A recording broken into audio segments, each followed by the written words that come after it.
नमस्कार. मी रामेश्वर बद्दल मराठवाडा नेता यूट्यूबमध्ये आपलं सर्वांचं मनपूर्वक हार्दिक स्वागत आहे. मित्रहो, महानगरपालिका काँग्रेसच्या हातात आली. भाजप अत्यंत सुंदर विरोधी पक्षाची भूमिका बजावत आहे. सचोटीने, निष्ठेने, जिद्दीने लढले, ते आले. खूप चांगल्या वातावरणात ही निवडणूक झाली. इथं चूक कुणाचीही नाही. भाजपला पाडलं हे म्हणणंही आता कधी कधी चुकीचं वाटतं.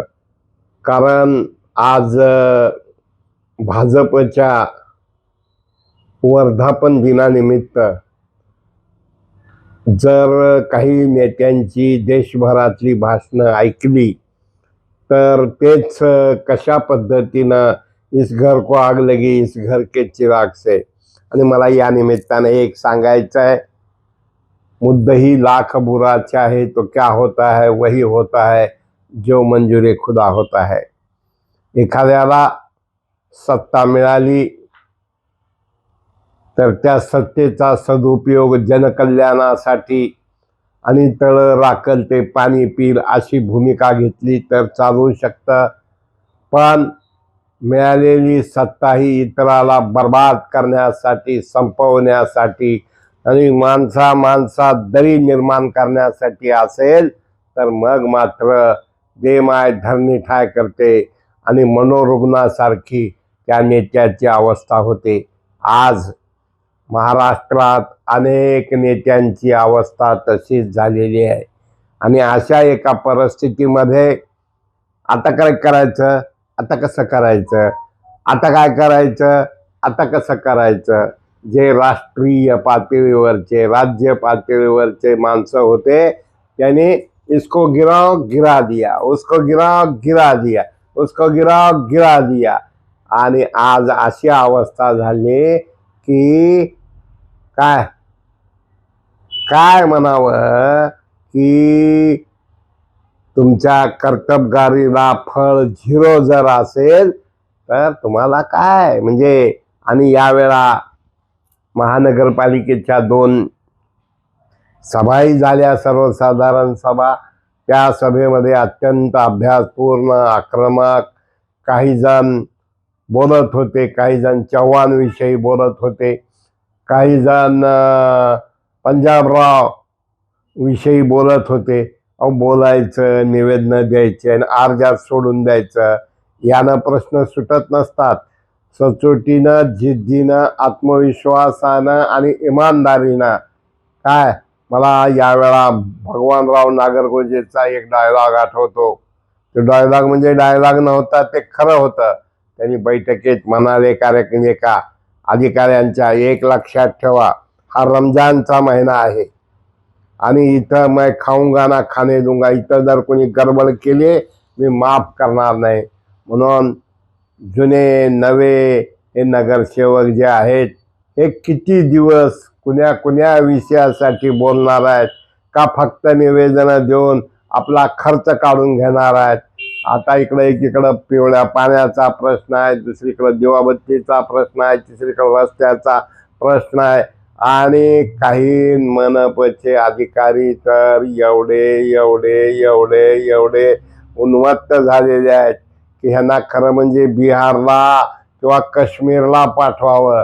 कारण यांना खात्री झाली आहे की आपलं कोणीच काय करू शकत नाही. आणि हे नगरसेवक ह्याची काय अवकात आहे, हे पत्रकार ह्याची काय अवकात आहे, हा आमदार ह्याची काय अवकात आहे. म्हणजे सगळ्याच्या किमती रेट कार्ड अधिकाऱ्यांनी काढून ठेवलेल्या आहेत. आणि अशा एका परिस्थितीमध्ये लातूर महानगरपालिकेत काय होणार, खरोखर चौकशा होणार का उगा मीटिंगमध्ये बोलायचं आणि मग अर्ज द्यायचा आणि मग पुन्हा काय गोपाला काय झालं काय नाही याचा विचार न करता कुछ दे मला कुछ दे तुला असं होणार का.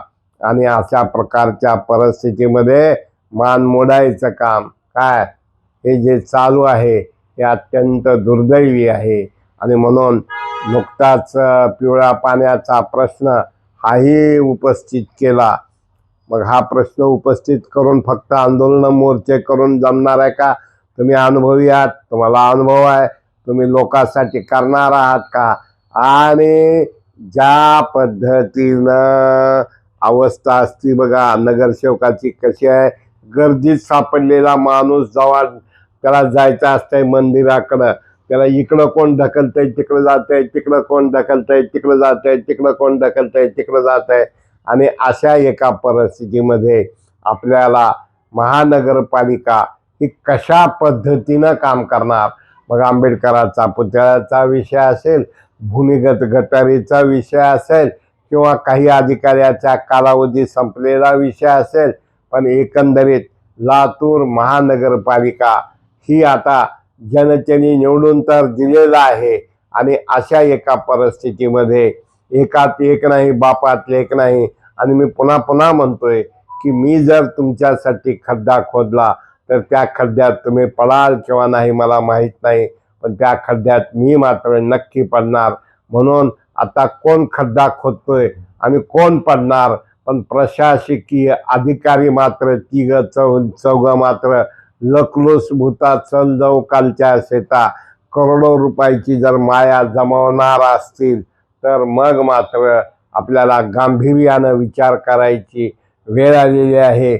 आणि सगळे बिलकुल सराईत अट्टल दरोडेखोरासारखं जर अट्टल लुटारू अधिकारी असतील आणि ते कुणालाही भीक घालणार नसतील, सत्याची त्यांना भीती वाटत नसेल, होल थिंग इज दॅट सबसे बडा रुपया, चला पाहूया आताशी कुठं एक महिना बी झाला नाही काय काय होतंय महानगरपालिकेत, काय काय नाही, अधिकारी कसे वागतात आणि आपले नगरसेवक कसे वागतात, आमदार कसं कुणाला फूस देतात आणि कुणाची बाजू घेतात, हे काळ आणि वेळ ठरणार आहे. म्हणून लक्षात ठेवा की येणाऱ्या काळात महानगरपालिका पाणी प्रश्न, दिवाबत्तीचा प्रश्न, स्वच्छतेचा प्रश्न, भूमिगत गटारीचा प्रश्न असेल, या सगळ्या प्रश्नाकडं आपण गांभीर्यानं पाहूया. मित्र हो, मराठवाडा नेता यूट्यूब शेअर करा, सबस्क्राईब करा, लाईक करा. धन्यवाद.